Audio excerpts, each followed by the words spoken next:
La cursa comença a la base de l'estació de Vallter 2000 i d'allà farem un petit bucle per tot seguir enfilar el camí que ens porta cap a la Portella de Morens.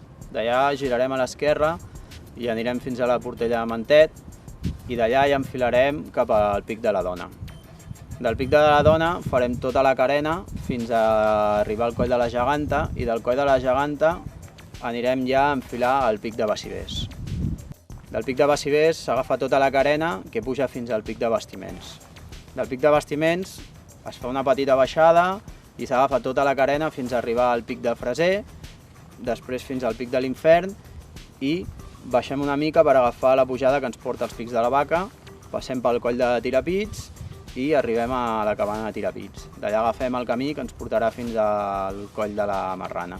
Del Coll de la Marrana es fa una baixada tècnica fins a arribar al refugi d'Ull de Ter i del refugi d'Ull de Ter arribarem a la carretera i d'allà ja enfilarem l'últim quilòmetre i mig de cursa, que és de pujada.